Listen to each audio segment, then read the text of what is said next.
Two guys either side of 50 with one dream to achieve middle-aged sporting glory. This is the Missing Links Golf Show.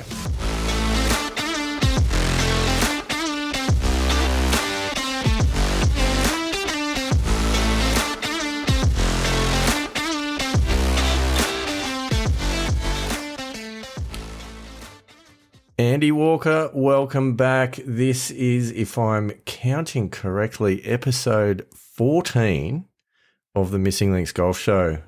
Just remarkable.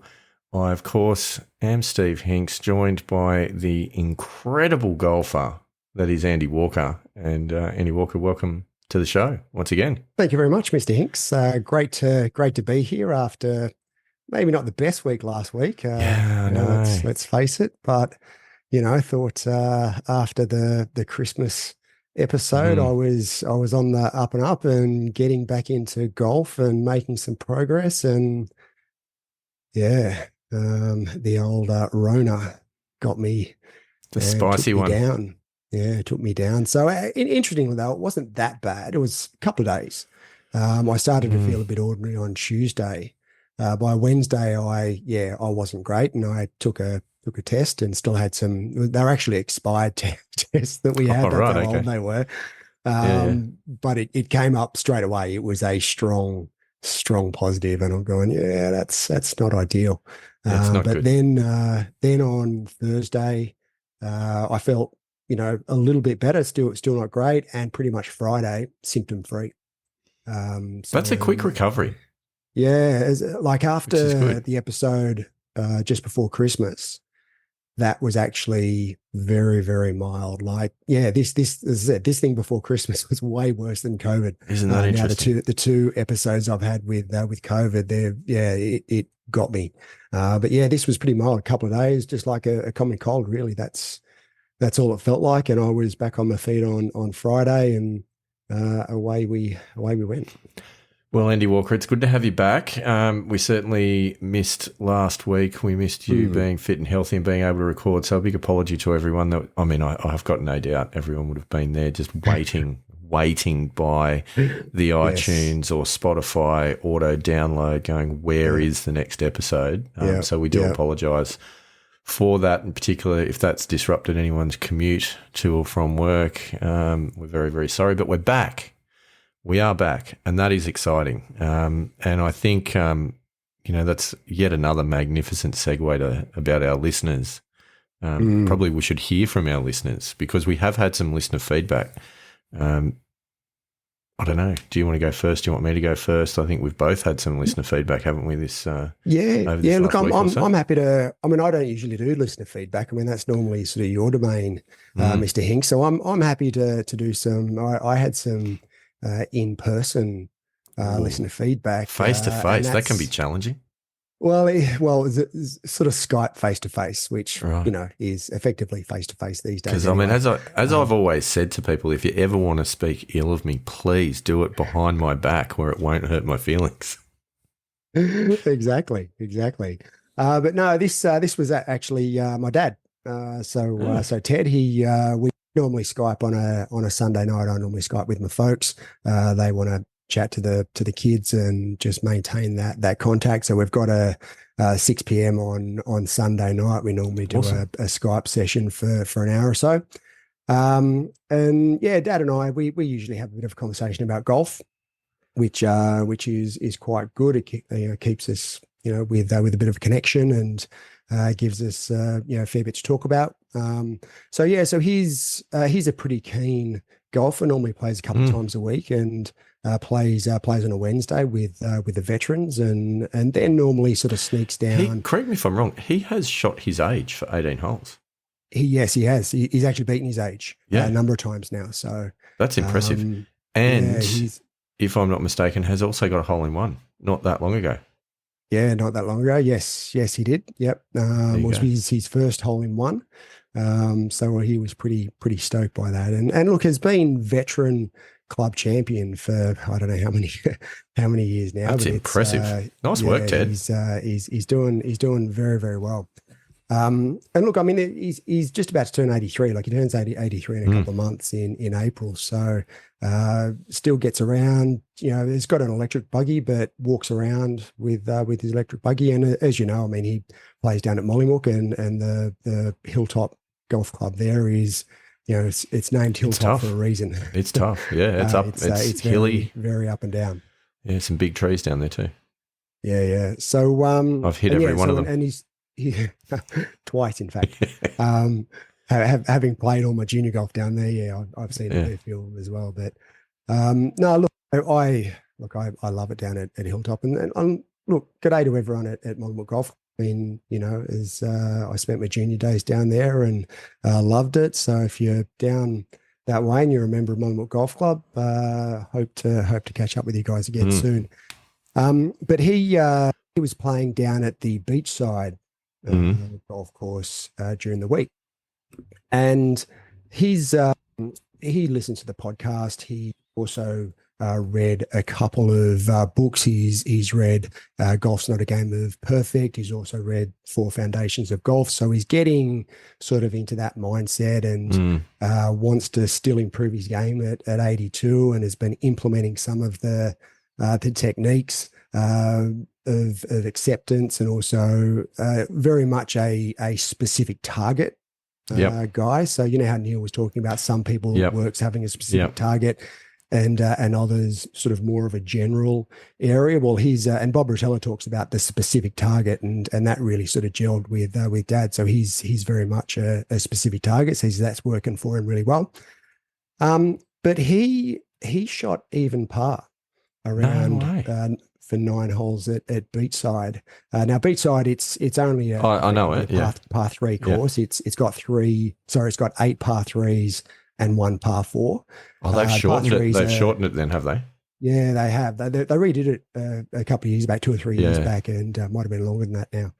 But yeah, so the par 3s are, you know, a couple of them are just like flick wedges, but there's a couple of 8-iron, you know, 7-iron, and then the 8th hole is still the par 4 up the hill along the road.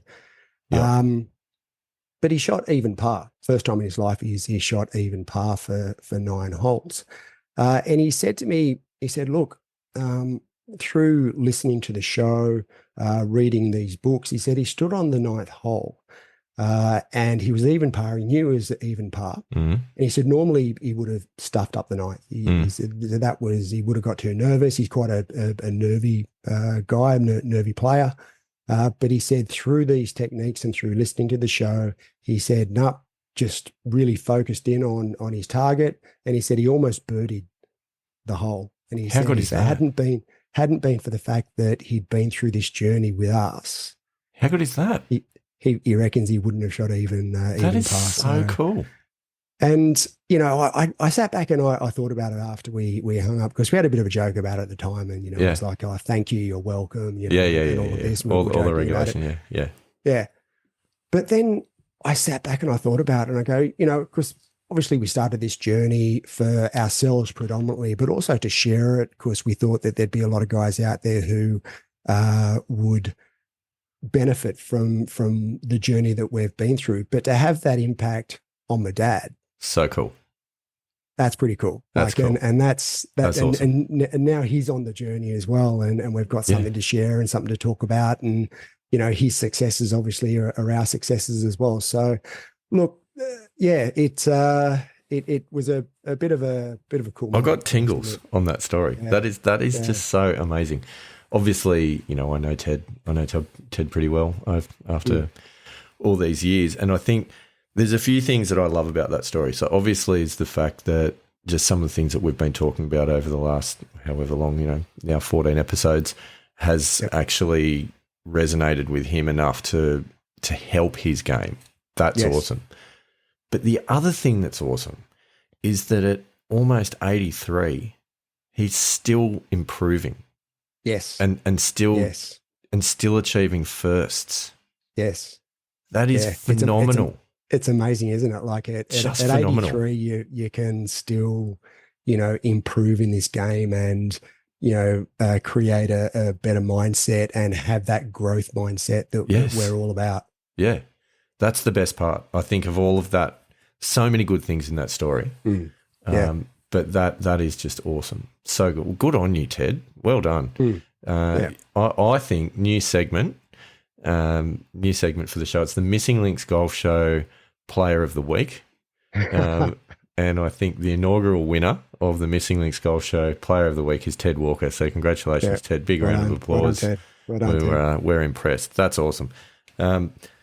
Great piece of listener feedback, Andy Walker. Difficult to follow, but I would say I've got a couple of bits of listener feedback that came through. One of which was, you might remember I talked about playing at that really enjoyable round of golf down at Wentworth Golf Club. Yes. Which was now, I don't know, probably 3 weeks ago. 3 or 4 weeks ago, yeah, maybe 4. Anyhow, during the week, I had a really nice message. Andy from Wentworth in Orange, one of the 2 guys that I had a round of golf with down there, lovely bloke, sent through a message to say, just want to say how much I'm enjoying the podcast. I've soaked up quite a few episodes while working on my bathroom renovation. Great stuff, Andy from Orange. Excellent. Awesome work, Andy. I believe Andy's representing Wentworth in the Pennants team over the next few weeks. So best of luck. Best of luck to Andy and all the guys from Wentworth in their Pennants quest for this year. We wish you well. Friends of the Missing Links Golf Show, of course, we're on your team. For sure. So that was really cool. And then there was another one indirectly. I don't know if you saw this, but we posted my swing, a driver swing, as one of our reels, one of our Get Reels on our Facebook page during the week. Excuse me. I did see the reel in my COVID focused. Yeah, in your stupor or something. It was off the second tee. I just I stuck the camera on the bag, filmed my tee shot on the second tee. Happy to say I hit the fairway. 254 metres, Andy Walker. I was quite impressed with that. Nice. For those listening in the US, that equates to, I think it's around about 278 yards, something like that. Something like that. Yeah. I think 250 metres is about 273 or 274 yards. Yeah. Yeah. So I was pretty happy with that. I thought it was a good swing. For sure. Sandy Wedge, our old friend, roving reporter, the great man Sandy Wedge. We haven't heard from him for a little while, but I don't know if you noticed, he dropped a comment on the Facebook page saying, "I'm here to tell you that Andy has a better swing. #truth hurts." Ooh, does it? The truth hurt? I thought it was an unnecessary addition to the comment, to be honest. But if he's nothing, if he's not direct. Oh, he's direct. I think we've calls it as it is. No, as he sees it. Yeah, that's right. That's right. We've been down this path. I should say that. Yeah, there is no such thing as the truth, merely perspectives. Yes. So Sandy obviously still hasn't let go of some of the falling out that we had with him around Missing Links Masters time back in November. But I thought, it's good to see, because I take that as a compliment. So he's actually given me a compliment. I think in that comment that he's made. Oh, I think you can read a lot of things into it, because potentially he is. He has said Andy has a better swing. At no point does he say Andy has a good swing. Yeah, I give you that, but he says Andy has a better it's all swing. About perspective, isn't it? Yeah, and then I think the #truth hurts. I think that demonstrates a focus on the negative towards me rather than the positive towards you. But I don't know. We'll put it out there, because the other thing is, I don't know if you remember, but for a period there, Sandy really was taking aim at you. Yeah, he was, and actually changed his tune on me after whatever round it was when I posted a decent score. So I don't know, maybe he's flipped and flopped. Sandy Wedge, maybe you actually need to take a long, hard look at yourself, because your inconsistency with your feedback does not, to me, smack of quality journalism like you purport to be. So I'm just throwing that one out there. Maybe the issue's with you, Sandy, and not with my swing at all. So here's the question then, because we've obviously, a couple of weeks back, we identified Ernie Els as the first nemesis of the show. Ooh.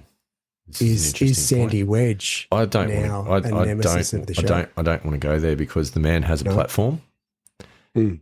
which he can preach from. And I don't think we need to court that sort of, potential negative press, if you know what I mean. So let's just keep an eye on it. We'll see what comes out of it anyway.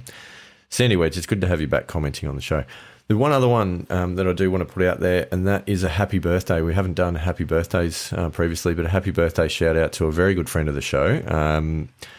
If you're listening, you know who you are, and you will be listening because you listen to every episode and you comment on most of them. So congratulations, young man, still. It's good to see. And he also messaged me to say, same person, also messaged me to say that he had put some of the lessons he learned from the Neil Smith interview into play recently around catching himself when he was getting cranky, negative self-talk that he wouldn't allow from a caddy, some of those sorts of things, which were really cool messages. That's huge from Neil. Which was really, really good, and said that helped him when his round was looking like getting a little bit wobbly at one point. He ended up shooting a 78. Wow. As a result. So good round of golf. Yeah. So congratulations and happy birthday. You know who you are. Alex, talking to you. Anyhow, let's get on to tonight's episode because as per usual, we've gone over the 15-minute mark with our intro and our listener feedback, but there's nothing wrong with that. I think that's important. I think it's good to acknowledge the listeners, and that was just such a cool story about Ted, our player of the week. Yep. Definitely worth it. So, Andy Walker, there's been a bit of golf that's been played since we last spoke. But a bit of comp golf as well. It's exciting. It's exciting. I know you've had a round. I've had a round. Yes. I'm interested to hear how you went.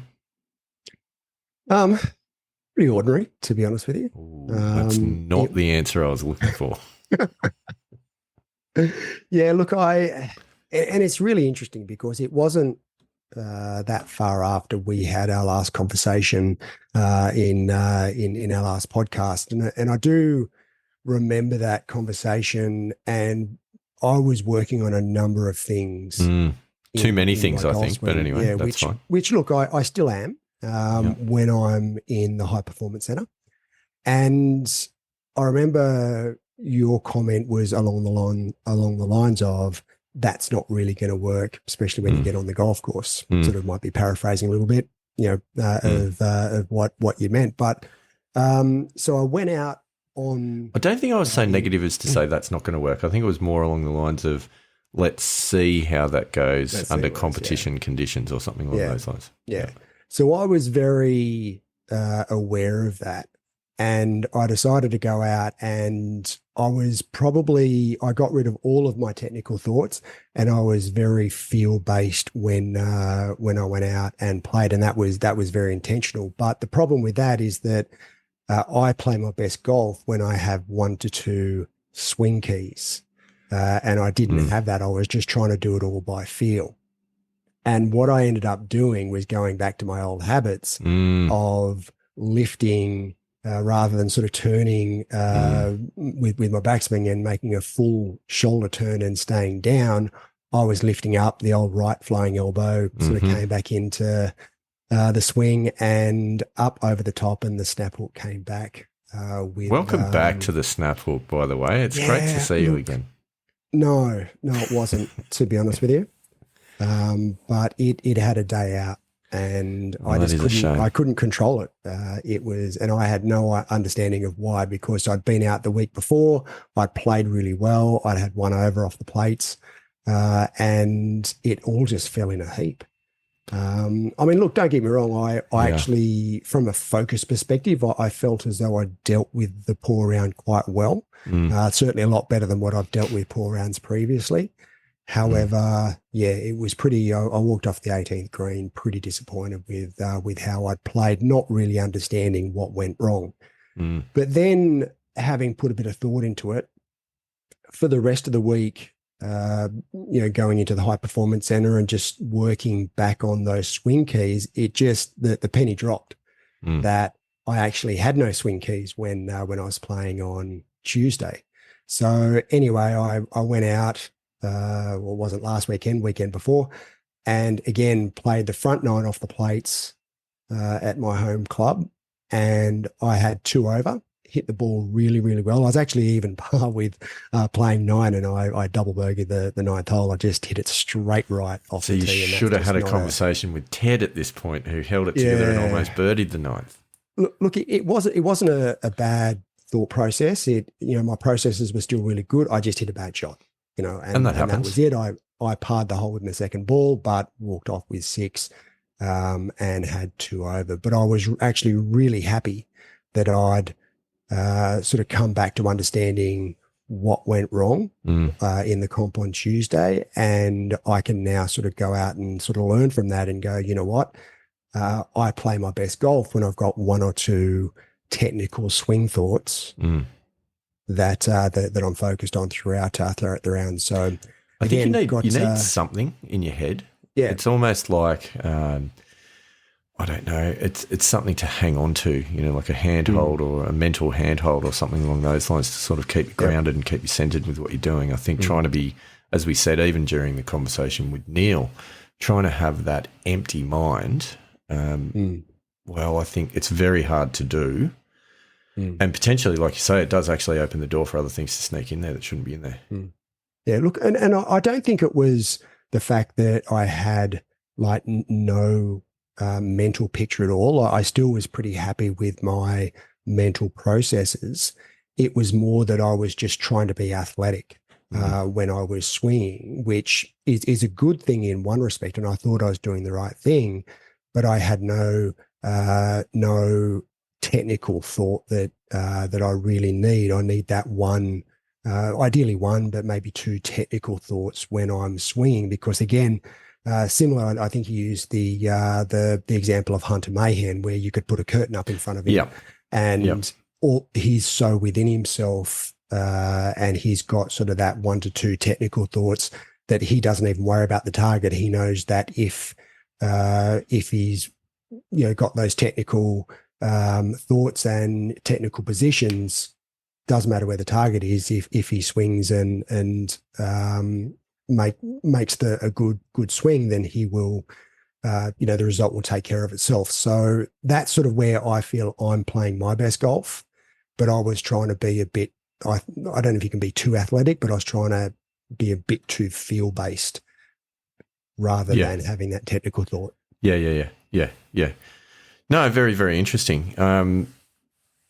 That's, I think that's good lessons to come out of that. It at least sounds like you're moving forward, which is good. Yeah. But I also on the weekend had a really interesting discovery about my golf game, and it's specifically in relation to my short game, which is one of the weaker parts of my game. And it was more so when I was on the chipping green, and I was just doing a few practice chips before I went out and played 9 holes. And the day before, I'd listened to a podcast that had mentioned Dave Pelt's book, The Short Game Bible.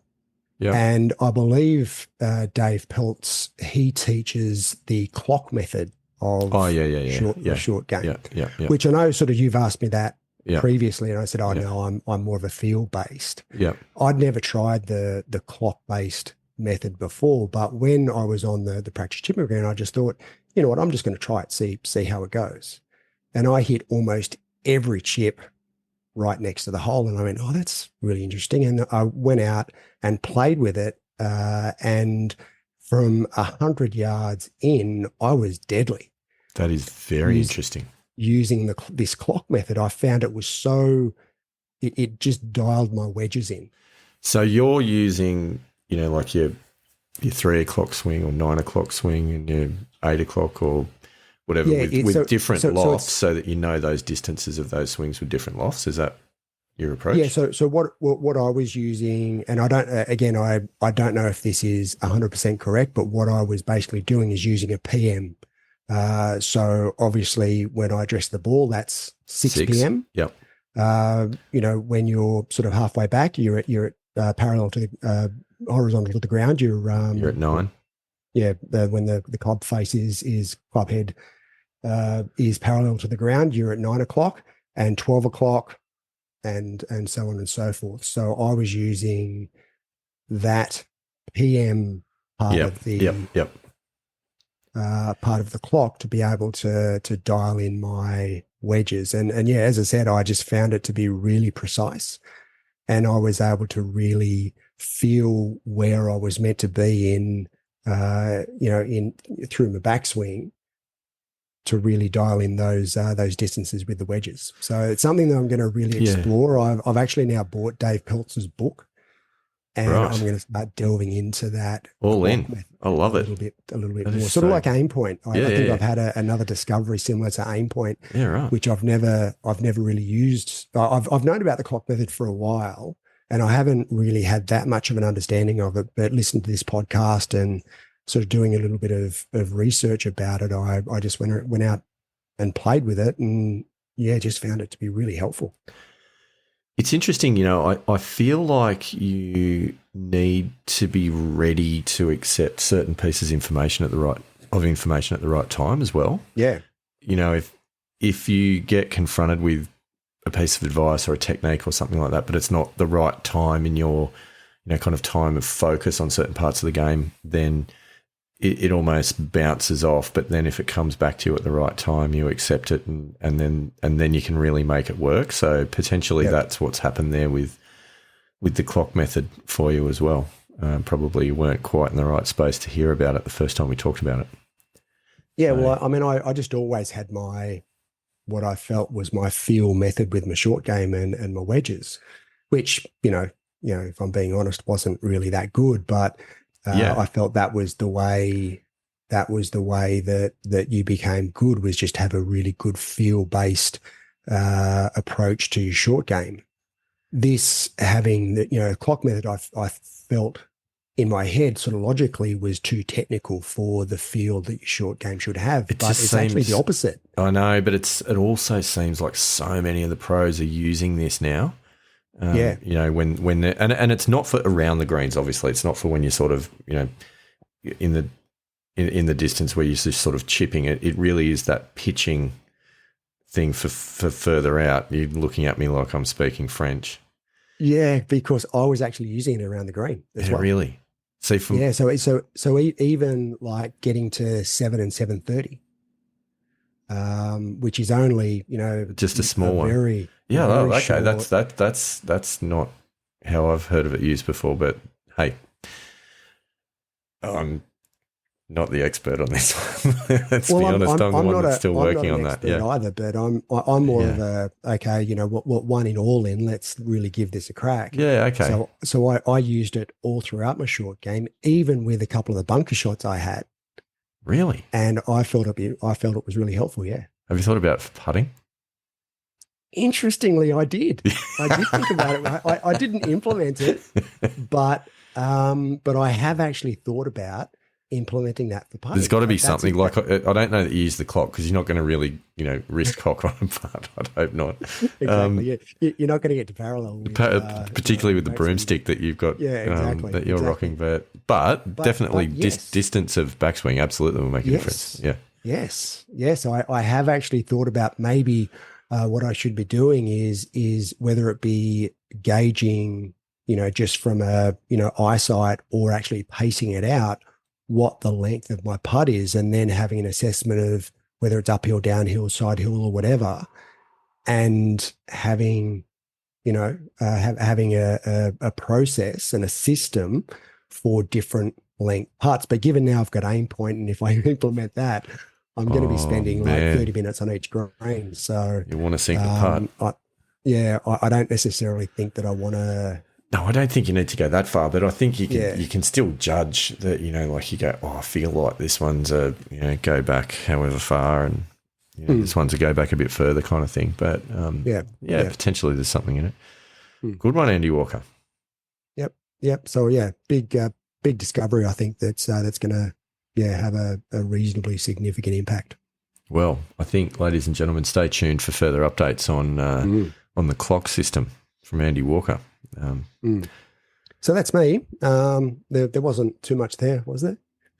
Nah, it's only about 25 minutes worth of that. So, Excellent. But no, I think it was good though. I think it was good.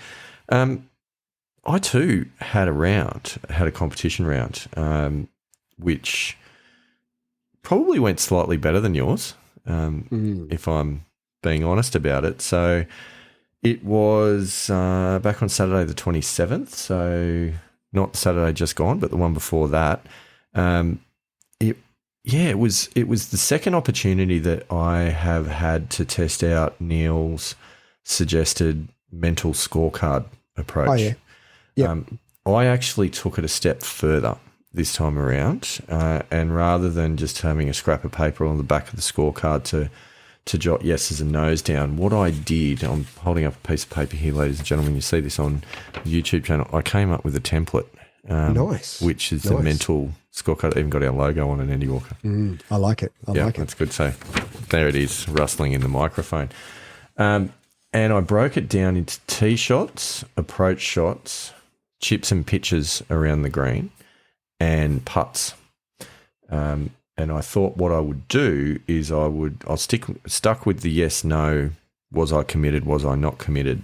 But I would break it down into those areas just so that I could see at the end of the day, not just total number for how I stuck to the plan, but also which parts of the game, if there were any differences with struggling with it.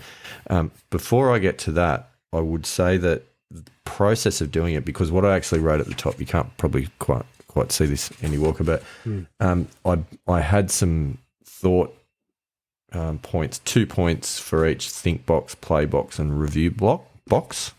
In the think box, I put down plan the shot, which includes target, ball flight, shot shape, and the second one is commit to the plan.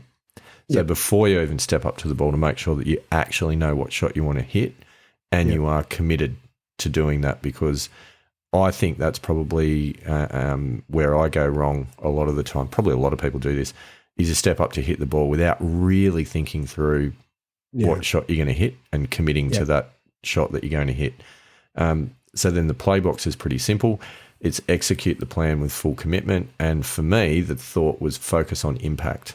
So that was kind of not a technical key, but that was a thought process that I would make sure that I thought about as I was taking the club back, was just thinking about it's all about impact, to get the impact. And I kind of personally, that resonates with me. I like that as a thought process.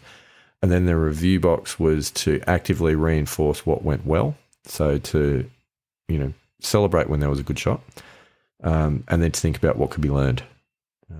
So that was the process. So my assessment was, if I did those things, it got a yes. If I didn't do those things, it got a no. Okay, so it was pretty simple. I thought that process was awesome. It really, really helped. And it helped so much on staying in the game, staying in the moment. I think I was one over through the first 7 holes, which was good. And then I got up onto the 8th tee, par 3, hit a 5-iron, tugged it slightly. I mean, it wasn't a bad shot, but I was short-sighted with a bunker between me and the pin, and the pin was at the bottom of the downslope off the bunker, so it was almost impossible to get it close without being a magician. I hit, and I was out of the rough, I hit a pretty good chip. It was slightly high on the face. I didn't quite fly as far as I wanted it to. It got over the bunker, landed on the lip, spun back into the bunker. Massive big face. Got too cute with the next bunker shot, trying to just get it over, and caught the lip, came back down again, like just cardinal sin. Then got it, then went, all right, take your medicine, hit it out to the far side of the green, 2-putted. So it was a triple. That hurt. So when you said take your medicine, probably should have done that. Probably the first time, not the third time. Shot. Yeah. But I wasn't trying to be as cute with the first pitch. It just was a bit high on the face on the wedge because it was in the slightly longer grass. It looked like I was being an idiot because it literally got over the bunker by, like less than a foot, and then zip straight backwards. So anyway, such is life. And then, so I finished, that meant I finished the front 9 5 over with that triple. So that was disappointing. I went triple and bogey to finish the front 9. So, but anyway, the thing was, because of the mental process, I wasn't worried about that. I wasn't thinking about the score. I wasn't thinking about, what was going on. I was thinking about every shot one at a time. and then had a pretty good second nine as a result. Played quite well on the second nine and finished with a 79. So Well, that's pretty good. it was a pretty decent round of golf. Yeah. I have never done this before, but I had 2 successful Texas wedges during the round, Nice. which was helpful. Yep. So including those was 31 putts, but of course they're from off the green, so 29 putts. And my putting thought, which, as you know, as anyone that's been listening to the show would know, that been struggling with putting it late. thoughts have not been great. But what I boiled it down to, I was trying to get away from the binary thinking of miss or sink, because I think that focus on trying, like being too outcome focused on if the ball's gone in the hole, I think that made me tentative and I was leaving a lot of putts short because of that outcome focus. So my thought process was, for me, a good putt was get the ball to the hole or a little bit past the hole. A bad putt was leave it short. So the focus was not on get it in. The focus was on roll it on the line and get it past the hole. And as a result, so many more putts dropped in the hole. Because I think we've covered, I know this is news, people. The putts that finish short of the hole, generally speaking, don't go in. In most people's experience, I'd say that's pretty accurate. Yep. So a 79 became a flagged round, Andy Walker. Nice. Which and this is something that I know that I've said before, and I really think if you could sort of get this part of your game really sort of down pat, then your scores would improve dramatically, and that's getting rid of those high doubles and triples. Oh, without a doubt. The amount of times that if you could just eliminate those one holes or 2 or 3 holes that you have, you'd be shooting mid-70s. The annoying thing is with this round, I made 14 pars. Yeah. See, I don't think you need to make that many more pars to get down to mid-single figures. Yeah. That's not what you don't need to work on. I mean, it'd be nice to make more pars, but I don't think you need to have more pars than 14.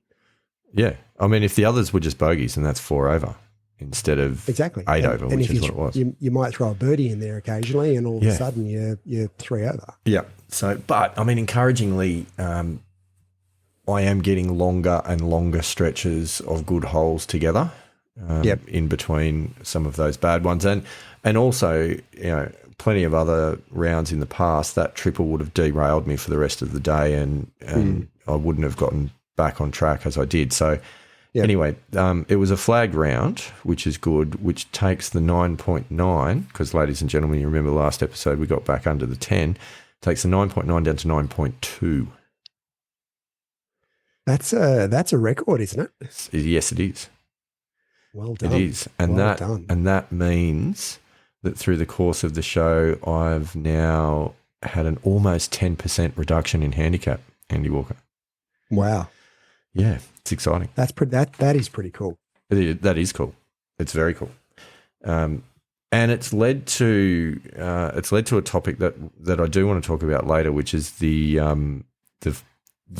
feelings of positivity that currently exist. I think you share that, but we'll come to that. I think it was good validation of that mental process. So thank you, Neil Smith, and for everyone else, if you haven't already done so, have a listen to the interview with Neil. There's so much gold in there, so much gold. That's just one example, but there was a lot of good stuff in there. I mean, also the other listener feedback earlier talking about how Neil's interview helped get him to a 78. So that it's remarkable. And again, how cool is it that doing this show introduces us to someone like that, gives us a chance to have that conversation with someone sitting over in California who's impacted at the very least 2, if not 3, if we include your dad's rounds of golf in Australia recently. That's awesome. Yeah, for sure. That is cool. It is. That's really cool. And again, as we said before, the whole reason why we're doing this show. That's right. So so that was my update, which was good. I didn't get around in on the weekend, but I hope to get out there again this coming weekend. So we'll see how that pans out. Well, I must admit, having made from a handicap perspective, having made no progress, I'm feeling a little bit inadequate in regards to where my golf game's at. You've had an increase though. So that's Hey, I've got the only title that we've played for. that's true. No, that's not true. No. We're one each. You've Oh, got because you got the what do we the call it? family challenge. The family challenge. Yeah. Yeah, Yes. true. So we're one each. Thank you very much. There will be more challenges to come. Now, I think it's probably time to talk about training updates. Yes. What has been going on in the Missing Links Golf Show, High Performance Centre, Central Coast, and / Central West. Andy Walker, what's you've alluded to it, but what's been the story?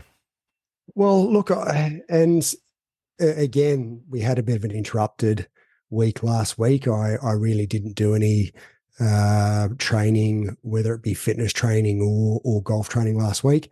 I felt like I was making some quite good progress before then, and it's working really well having me predominantly working from home. I'm going out and sort of sneaking out a couple of times a day to spend 10 or 15 minutes just working on the swing. And I've felt that's had a pretty significant impact on the improvements that I've made. And not only that, it's given me the time practicing to be confident now enough to include playing in a comp. Well, as of tomorrow, it'll be 2 comp rounds. Yep. And just giving me that capability to be able to play in comp rounds, which again, I don't underestimate the importance of comp rounds. I guess, towards the end of last year, it was just the juggling act of, well, what's the priority? Because I don't have a lot of time here, but having the high performance center just in the garage has just given my game a whole new perspective, a whole new dynamic. It's so cool. It's so cool. Yeah. And that's what it's all about. And it's really simple. It's cost a couple $100 to set up in the garage. Like it's not, I bought the net off eBay. I've got the hitting tee that I play off. And it's not like you see the $10,000-$15,000 setups that some of these YouTubers have. It's not like that at all. I mean, we've posted obviously videos of it on the Facebook group, but it's a couple $100. Yeah, it doesn't, and that's the thing. It's made such a difference. It doesn't need to be overly complicated. It just needs to be accessible and to get you swinging and to get you, just moving. Because, I would completely agree. I've been trying to, swing a golf club and ideally hit a ball on a daily basis. Yes. And I feel like the difference that has made to my, club head coordination, for want of a better term, is extraordinary. It's not a technique thing, it's not working on specific technique. It's just your hands knowing where the club head is as you're swinging, and therefore the contact that you make with the ball and all those other benefits that come as a result of that. But it's consistency. And that's the whole thing is it's that consistency of doing that every day. It's interesting because I was talking about one of the YouTube videos, I was listening to Justin Rose being interviewed, and he was talking about, as a youngster, he used to spend hours and hours and hours on the practice fairway, but these days he's a lot more targeted. And he said that now his belief is spending hours and hours and like endless hours on the practice fairway is actually counterproductive. So what you need to be doing is spending maybe, a couple of hours max on the practice fairway and just doing it in short increments. Yeah. So that consistency, the short, sharp bursts consistently over a long period of time are going to give you much better results than doing long sessions inconsistently. I think that's true. And I think I'm not an expert in this field at all, but when you listen to people that know more about this, that talk about the motor learning processes and how humans learn skills and acquire skills, it is exactly that. It's consistent short bursts of repetition rather than infrequent long training sessions. The same can be said, like kids learning musical instruments, and even my own experiences learning guitar is the same thing, that you were better off picking the instrument up for 5 minutes every day, just doing a couple little things and put it down again, than do it twice a week for half an hour. The time might add up to be the same, but the frequent short bursts of activity were actually reinforcing the the pathways in the brain, whatever the motor learning, sort of specifics are of that, but it works that way. So I think that's exactly what you're talking about. So for you, working from home, having the high performance center Central Coast accessible during the workday is extremely useful. For me, massive. I try and hit probably 20 minutes, half an hour of balls of an evening, interspersed with some short game practice in what I like to now consider to be an extension of the Missing Links Golf Show High Performance Centre Central West, which is the short game area of the local golf club. But because it's quite close, we'll absorb that into our family. Of course. Yeah. No, that's very cool, Andy Walker. So, but one of the things that, and I sent you a photo over the weekend. I think it might have been on Saturday that I sent you the photo of the launch monitor stats that I came out with. So when I was doing a bit of practice on Saturday in the high performance center, I just finished it off with some drives. Yeah. And at the end was trying to get a little bit more club head speed through the ball. But what I'm finding is my club head speed has been pretty consistent. I haven't gained a lot in club head speed, so it's sitting around that 110 miles per hour. But it's pretty good. Yeah, but the thing that's really I've had a lot of gains in is ball speed, smash factor, and then overall distance. Now, what I think this is, and specifically in relation to the swing changes that I've been making, and I'm not sure if this was one of the things that I mentioned, but as a result of coming over the top and sort of casting a little bit, my maximum speed. Swing speed was actually before impact, was about a foot or so before impact. Yeah. So I was actually decelerating through the ball. So this was one of the sort of data sets that came out of this K-Vest and the TrackMan session that I had in November. So as a result of getting into the proper sequencing, and as we talked about, sequencing is basically from the top of your swing and it's the ground up, your hips what moves first and starts to unwind, then it's your shoulders, then it's your arms, then it's your hands. So as a result of getting into the proper position means that my club head speed, that 110 miles per hour, is actually being delivered at impact. Wow. Which is affecting ball speed, smash factor, and again, overall distance. Now, my ball speed, when I put sort of that video up on Facebook, my ball speed was 151 miles per hour, and I think the distance was about 249 meters. Yeah. Now, on Saturday, the ball speed was 156 miles per hour, and total distance is 263 meters. So that's sort of getting up to, I think that was about, the conversion was about 287 yards, which I'm pretty happy good. with. It's pretty good, I have to say. So, this, again, it's this whole process and having the high performance center there, being able to work on these things on a consistent, regular basis, I think is delivering the results that I'm after. Maybe it hasn't on the golf course in competitions yet, but I'm actually pretty confident and really looking forward to what the rest of the year brings. And look, it might not be, I'm playing the comp tomorrow, it might not happen tomorrow. I've just got to go out and accept whatever happens tomorrow. I might play poorly again, but I believe at some stage throughout this year, it's all going to click into gear and away we go. And I think it will. And that's an interesting topic that you raised, which I do want to probably come back to. Because at the moment we're talking about training and practice methods, which is actually quite an important topic. So I don't want to derail that just yet. We'll come back to that, and that will be covered by the word velocity, which I've got on my list. Yeah, excellent. Yeah, so they're my big, I think my big things that have come out over the last couple of weeks. So what about yourself, Mr. Hinks? What are the learnings? Where do you see yourself having obviously started this journey and sort of obviously making good gains? So I've done a complete U-turn from where we were which is great. Like the consistency and the sticking to a plan is absolutely fantastic when you look at that. So can we say that you've done an Ernie? Or a Sandy. Is it a Sandy Wedge? Or is it an Ernie Els? Or is it a Rory McIlroy? Because when you want to talk U-turns, Rory, no, they should all come back. It's fine. No punishments at all. It's absolutely fine. It's for the benefit of the game. We've got to think about the game.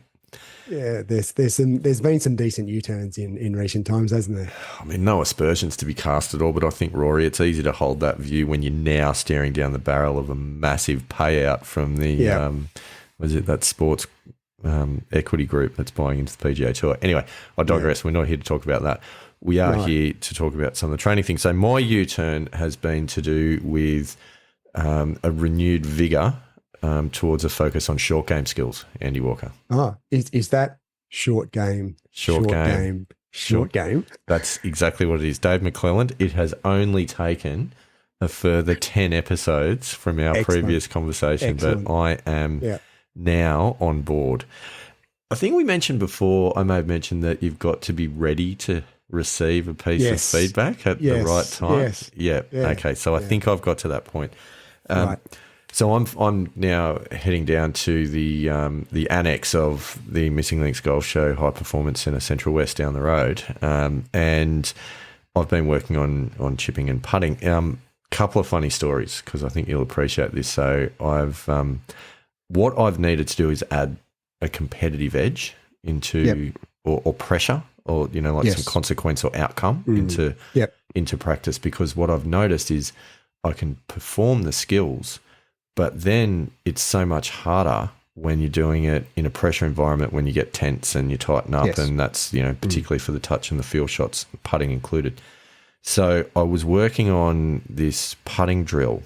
So you take 5 balls and put them all about 4 feet away from the hole, but not in the same spot. So circle the hole, think about it as a clock face at different points.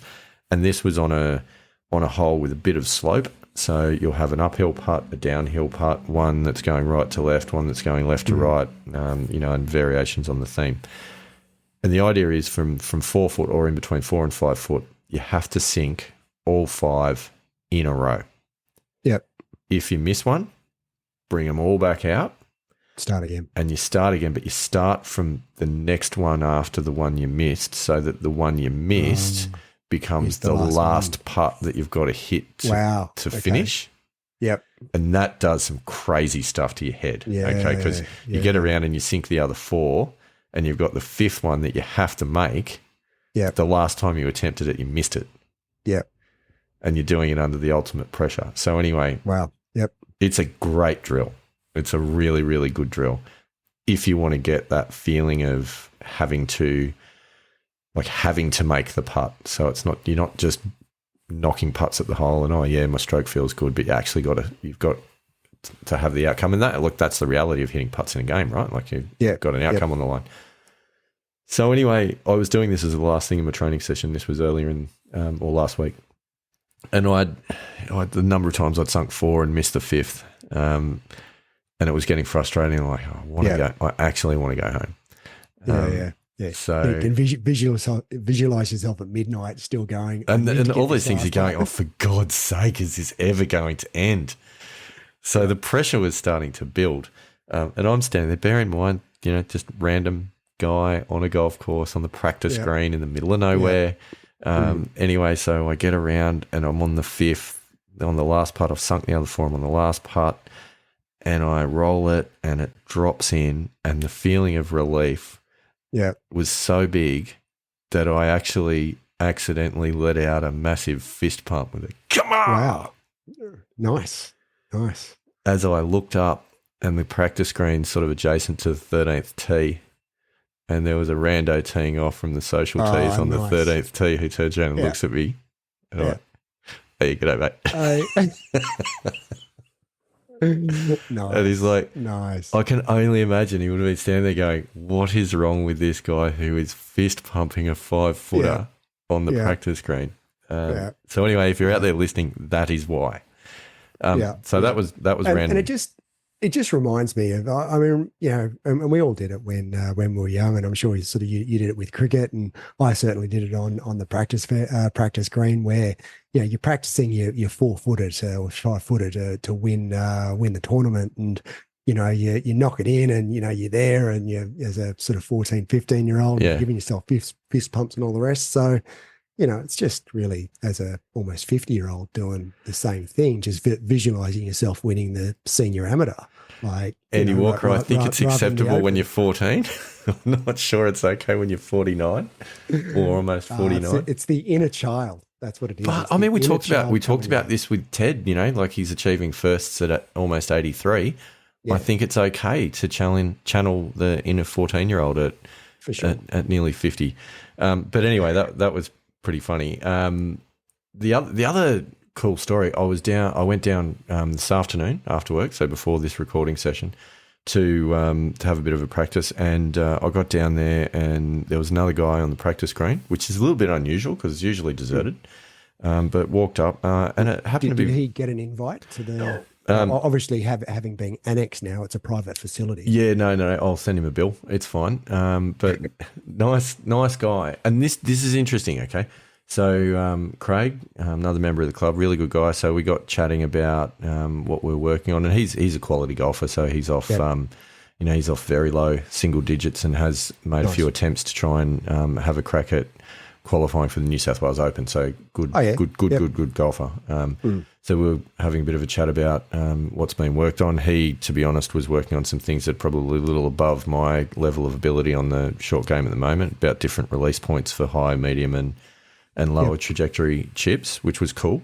But anyway, suggested, because I said, look, I'm practicing some stuff, but what I feel is sometimes it's easy to do it here, but it's hard to transfer it under pressure in a round.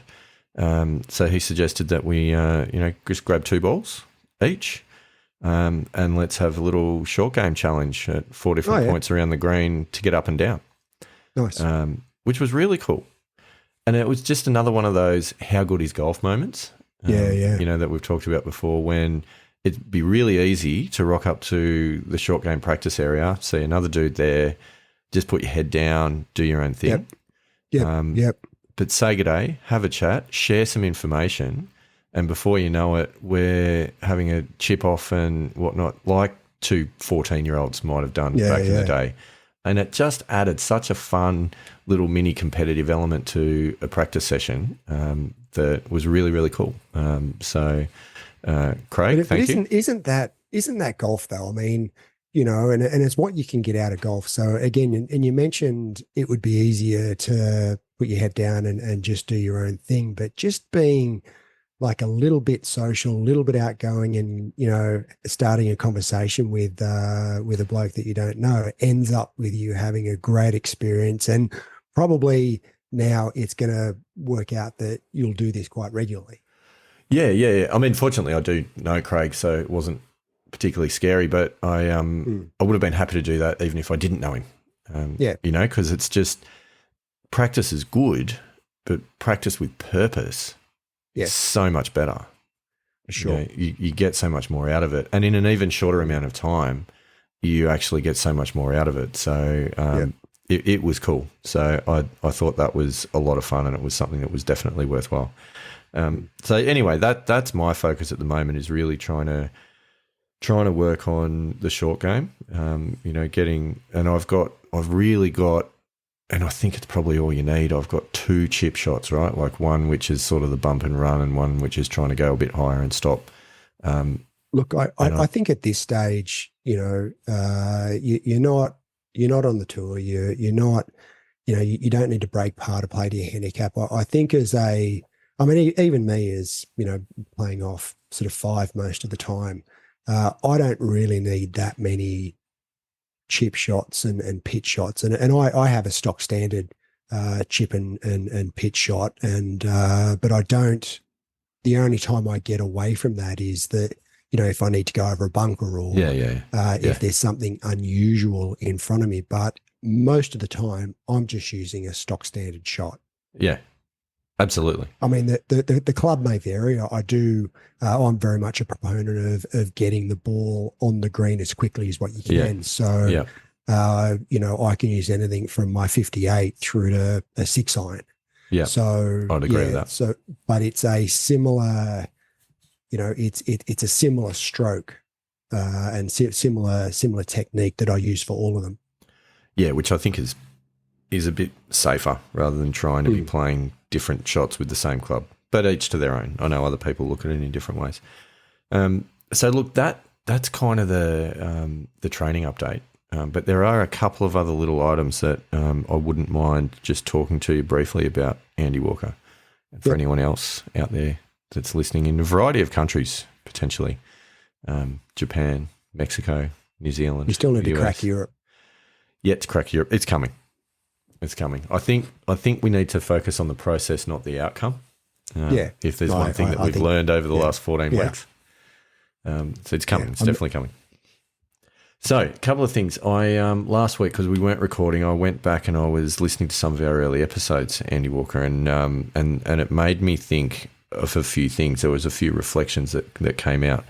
The first one was that it's actually listening to the way we were talking early on. It was a reminder, which is quite amazing, of how far we've come in a short amount of time in terms of knowledge and understanding. Hasn't necessarily completely translated on the scorecards yet. But I think it must, it absolutely must, because I think that level of just some of the conversations we've had with the likes of Dave McClellan, Neil Smith, and even talking about the books that we've been reading and the lessons that we've learned, really has got to make a difference. There were a few things specifically that stood out to me. One, we mentioned it briefly, it's the word velocity. Yes. I love this word. At the time, I thought it was a bit odd because... And I have no doubt that it wasn't necessarily the word that you were reaching for when you said it. But if it was, genius, well done. Because these were my musings on the word velocity, is that most people will use a word like trajectory or momentum. They're not easier to say than velocity, I've got to admit that. But the thing with velocity, so trajectory implies a particular direction. Yes. Okay, because that's really what that word means. Momentum, the definition of momentum is mass times velocity. Right. Okay. If you remember back to the days when you may or may not have done physics in high school. No, I did. You may not have.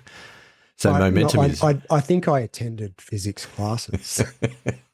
Momentum is mass times velocity. So this makes me think... one of the reasons that I like velocity is, as a middle-aged man, let's take weight right out of the issue. Okay, let's forget about that and focus on velocity. And here's the other thing with trajectory that implies a particular direction. Velocity is talking about the speed of improvement, not merely the direction.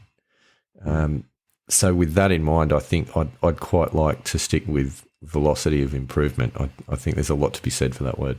Well, it is interesting because I did intentionally pick that word, but it was more of I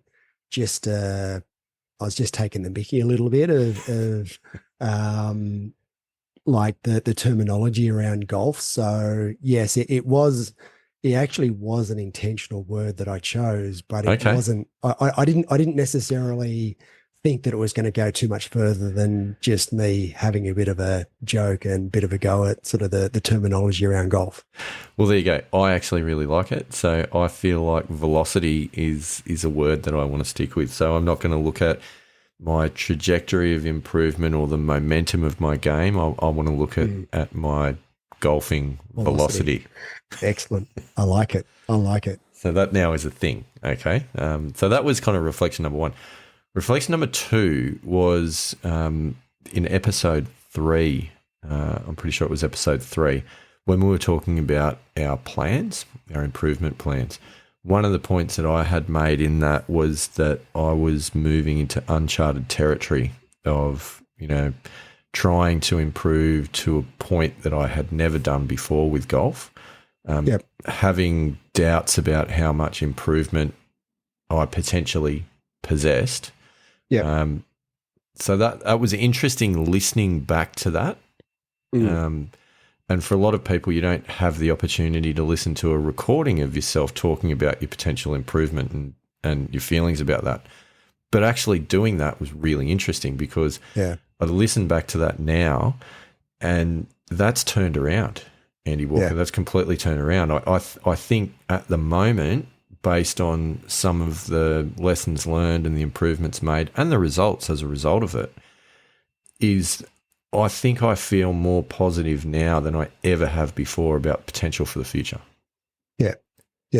And it's interesting because I do remember you saying that, and I think my comment at the time was I don't think you were giving yourself enough credit for your past experience and bringing that past experience into the journey that we're on.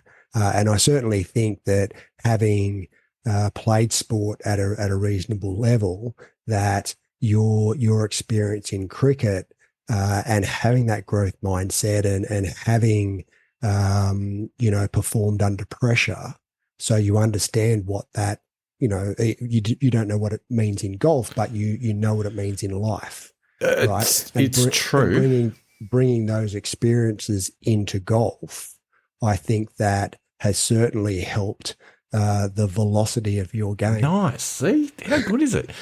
I think that's all true, but I also think another element to it was I was fixating on the outcome and really thinking, I don't know if I can get to a handicap of X, or I don't know if I can shoot scores of Y.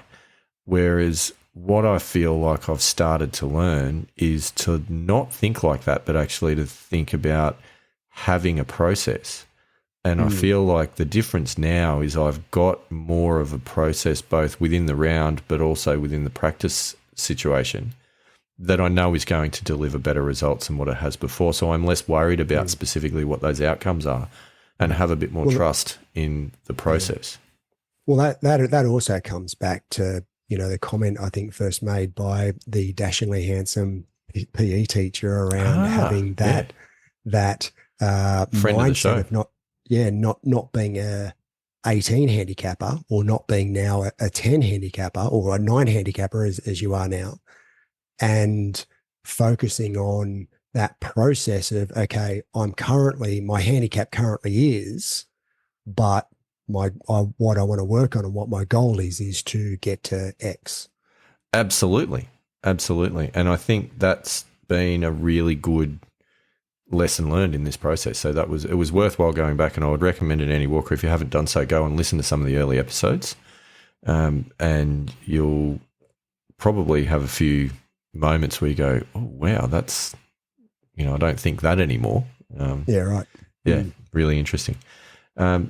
So anyhow, that's reflections on previous episodes. The only other thing I think left to talk about is future episodes, Andy Walker. We've got some exciting news coming up. We do. I think next week we have our third guest coming up for on the show, which I'm very, very excited for this third guest. Very long term mate of mine who you obviously know, Mr. Hinks. But he was my best man at my wedding. He's been I've played penance with him. I've played with him, against him. We've had so many different golfing experiences, and I'm super excited that he's coming on the show. Yeah, that is awesome news, and might be our third guest, but I think it's fair to say our first interstate guest. Yes. So we've had a New South Wales guest, we've had an international guest, and this is now an interstate guest. Well, that is wonderful news. I'm looking forward to it. We'll learn a lot. Andy Walker, are there any other musings that you have before we wrap up for this fantastic episode number 14? No, I think that pretty much covers everything that I'd had on my list, which is a fair bit, in all honesty. But lots has happened as well as the COVID debacle. But I think we're on the up and up. Nice work, my friend. That is it for another week. I think, as always, we say thank you for listening. And please hit that auto download button. It does make a difference. you know what? Get on, give it a review. There would be nothing better than listener feedback actually written directly to iTunes or Spotify or whoever else you choose to write it to. But do that. Jump on the Facebook page, Missing Links Golf Show at Facebook. You'll find us all over the place. So just give it a good search, and you never know what might pop up, including potentially in the not too distant future, if we can sort out some technology questions, our YouTube channel. That is very, very exciting. But until then, Andy Walker, it's been a lot of fun. And see you next week. Have a great week, everyone.